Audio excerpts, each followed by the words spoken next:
Hello viewers, আসসালামু আলাইকুম। Then I am ready. Actually আজকে আমি এখন চলে যাচ্ছি আমার মেয়ের স্কুলে, ওর প্রোগ্রাম আছে। এই হলো আমার ফাইনাল লুক। আমি আজকে একটা ফর্মাল লুকে বের হচ্ছি। অ্যাকচুয়ালি আজকে আমার মেয়ের স্কুলে ওর science fair and IT fest programme চলতেছে। তো ওরও প্রজেক্ট আছে, যেহেতু সে আমাকে অনেক রিকোয়েস্ট করেছে, মাম্মি আসো। অ্যাকচুয়ালি ইদানিং আমি একটু স্কুলে যাওয়া অফ করে দিয়েছি। আমার আর স্কুলে যেতে ভালো লাগে না, কারণ আমার হাতে একদমই সময় থাকে না। তো সেই কারণে আর স্কুলে যাওয়া হয় না। তো আজকে যেহেতু ওর অনেক রিকোয়েস্টে আমি যাচ্ছি, তো একটু এলিগেন্ট একটা লুক নিয়েছি, যেহেতু সায়েন্স ফেয়ার। দেন আমি লিফট কল করে উঠে গেলাম। উঠে দেখি সাকিব হচ্ছে আমার নেইবার, একটা বাচ্চা। ও মানে বুদ্ধি প্রতিবন্ধী। তো ও মাঝে মাঝে এমন কিছু কাজ করে, কারণ ভালো লাগে না, তারপরে ওকে অ্যাভয়েড করতে পারি না, ও এমন নাছোড়বান্দা। দেন ফাইনালি আমি বের হয়ে গেছি। বের হয়ে দেখি যে প্রচণ্ড রৌদ্র আজকে, স্কিনের ভিতরে মনে হয় রৌদ্রগুলো ঢুকে যাবে। আর পরেছি অনেক দিন পর হিল। আমি ইদানিং একটু ক্রক্সই বেশি পরি। তো এদিকে আস্তে আস্তে সাকিব সোজা চলে আসলো আমার পিছে পিছে। ও এরকমই করে, ও একটু প্রবলেম আছে ওর। ওর ওর যদিও অনেক বড় হয়েছে, কিন্তু এত ম্যাচিওর হয়নি, ওর প্রবলেম আছে। তো সে কারণে ওকে একটু অ্যাভয়েডে করি আমি, কিন্তু ও সবসময় আমাদের পিছনে লেগেই থাকে। বের হতে দেখলে ও সারাক্ষণ আমাদের পার্কিংয়েই থাকে। তো ওর সাথে দেখা হয়ে যায়। অবনীত টোটালি ওকে পছন্দই করে না। দেন একটা সিএনজি নিয়ে আমি এখন সোজা চলে যাচ্ছি আমাদের স্কুলে। তো প্রচণ্ড রৌদ্র, স্কিনের ভিতর ঢুকে যাচ্ছে। আরও একটু তো মেকআপ নিলে তো একটু গরম লাগে।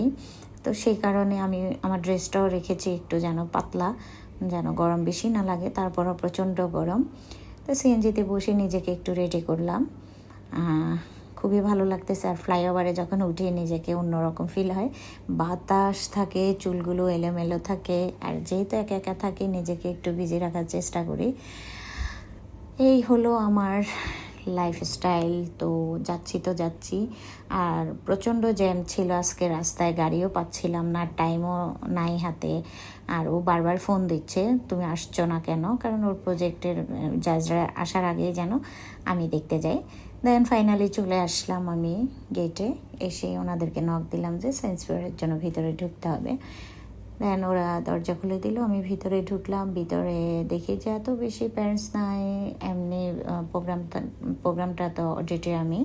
তা আমি গুটি গুটি পায়ে হেঁটে চলে গেলাম অডিটোরিয়ামের দিকে। অডিটোরিয়ামের সামনে এসেই বুঝতে পেরেছি যে সায়েন্স ফেয়ারের যে আওয়াজটা, যে ইমেজটা, এটা চোখে পড়তেছে, খুবই ভালো লাগে। দেন চলে আসলাম আমি অডিটোরিয়ামের ভিতরে। এসে দেখি প্রচণ্ড ভিড়। জাজরা অলরেডি জাজমেন্ট শুরু করে দিয়েছে। 3 দিক থেকে দেখি যে 3 জন শুরু করে দিয়েছে, 3টা ডিপার্টমেন্ট থেকে। দেন সোজা আমি চলে আসলাম আমার মেয়ের প্রজেক্টের ওখানে। ওকে সারপ্রাইজ দিব বলে পিছন থেকে বললাম যে ওকে দেখাইও না। তারপরে ও তো শকড। এরই মধ্যে আমি একটু ঘোরাফেরা করে সোজা চলে আসলাম বিজনেস ডিপার্টমেন্টে। আজকে ওদের বিজনেস ছিল, ওইখানে এসে ওইটা আরেকটা প্রোগ্রাম। তো ও আমার ছোট ছোট বাচ্চারা কি সুন্দর করে বিজনেস ফ্যাকাল্টিতে করতেছে। এখন আমি সোজা চলে এসেছি আমার মেয়ের ক্লাসমেটদের স্টলে। এখানে এসে আমি দই ফুচকা অর্ডার করলাম। আর এখান দিয়ে ওকে বললাম যে দই ফুচকা। এই হলো সালসাবিল, আমাদের ফেভারিট একটা বাচ্চা আমার। ও আসলে অনেক কষ্ট করতেছে এখানে, অনেক করে হার্ড ওয়ার্কিং, যেটাকে বলা হার্ড ওয়ার্কিং। ওদের আসলে আজকে একটা চ্যালেঞ্জ, কম প্রফিটে আপনার বেশি সেল। এদের হলো এটা, প্রফিট কম, সেল বেশি। তো বাচ্চারা যথেষ্ট ম্যাচিওর হয়েছে, দেখা যাচ্ছে ভালোই করতেছে মাশাল্লাহ। তো দই ফুচকাটাও বনে নিল, নিয়ে খাওয়া শুরু করে দিল। এদিকে ওর প্রজেক্টের দুটো যা করলো, মাত্র আরও একজন রয়ে গেছে ফিজিক্সের বাকি। তো এখানে খেয়ে আমরা ওখানে চলে যাব। তো আমাকে একটা খাইয়ে দিল, ভালোই হয়েছে। তো ভালোই লাগলো ওদের দেখে। ওরা খুবই হার্ড ওয়ার্কিং করতেছে। এবং আবরারকে বললাম যে আমাকে একটা গ্রিন লেমনেড দাও, আবরার দিচ্ছে। আবরার ক্যাশ সামলাচ্ছে এবং খাবারও সার্ভ করতেছে।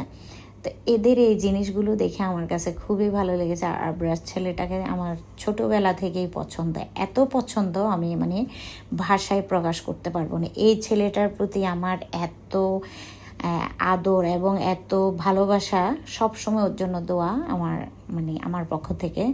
এত ভালো লাগে আবরাজ ছেলেটাকে। আর অবনীর সাথে খুবই ভালো একটা ম্যাচিং, ভালো লাগে ওর ইয়েটা, অ্যাটিটিউড, ওর মানে সব কিছু মিলিয়ে ছেলেটা আসলে খুবই ভদ্র। আর ওর মা তো আমার ফেভারিট একজন প্যারেন্টস। আমাদের পুরো ইয়ের মধ্যে ফেভারিট একজন প্যারেন্টস থাকলে আবরারের মা আছে, তো সেজন্য আরও বেশি ভালো লাগে। দেন টাকাটা হিসেব করে নিয়ে এখন আমরা গ্রিন লেমনেডটা টেস্ট করলাম।